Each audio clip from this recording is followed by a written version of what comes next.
What's up, everybody? Vince Augello from ESPN Radio 92.7 here in Lancaster, back with our NFL Weekly segment as we're going to look back at Week 4. A lot of action from this weekend, so let's get right to it, starting with the Monday Night Football game. Seattle beat the Lions 13-10 on a controversial illegal touching no call. Late in the fourth quarter, as Calvin Johnson reached towards the goal line, Seattle defensive back Cam Chancellor came through and knocked it towards the back of the end zone, but little did linebacker KJ Wright know you're not allowed to bat the ball out of bounds. As it didn't matter much, the ref called it a touchback and secured the 13-10 win for the Seahawks. Next up, the Saints ran into the Cowboys this weekend, but they got through it in overtime with a 26-20 victory. Early in overtime, Drew Brees found C.J. Spiller for 80 yards, giving the Saints the victory and notching Drew Brees his 400th career touchdown pass. Eagle fans, back to square one all over again.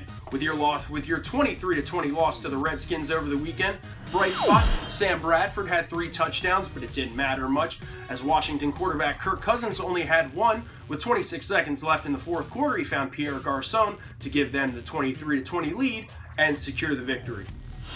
Ravens fans, Steelers fans, you had a battle of kickers on Thursday Night Football. Former Steelers kicker Josh Scobee, who was just released on Monday, missed 2 fourth-quarter field goals, while Ravens kicker Justin Tucker notched the game tire in regulation and won the game with a 52-yard field goal in overtime, giving the Ravens their first win of the season. And finally, the NFL coaching carousel has made its first stop of the season in Miami.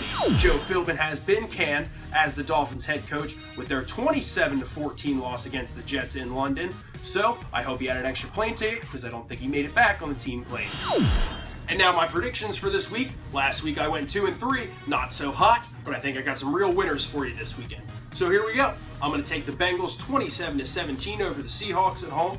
I'm going to take the Saints 34-31 on the road against the Eagles. Another road team to win. I'm going to take the Patriots in Dallas 38-21.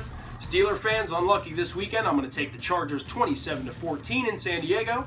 And my upset pick of the week, I'm going to take the Raiders 23-21 over the Broncos.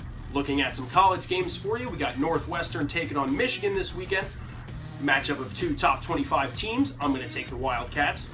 We got Utah facing off with Cal. Utah in the top 5, really dangerous team to look out for in the playoff. I'm going to take the Utes.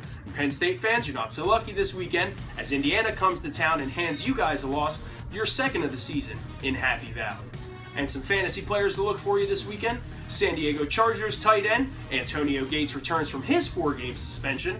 St. Louis wide receiver Tavon Austin had 119 yards and 2 touchdowns in their win against Arizona. And Cleveland Browns running back Duke Johnson had 69 yards and a touchdown in their loss to San Diego. Once again, if you want to pick against me, just drop your picks in the comments below. For ESPN Radio 92.7 in Lancaster, I'm Vince Augello. Make sure to check back with us next week as we look back at all the action from Week 5 of the NFL season. Have a great day.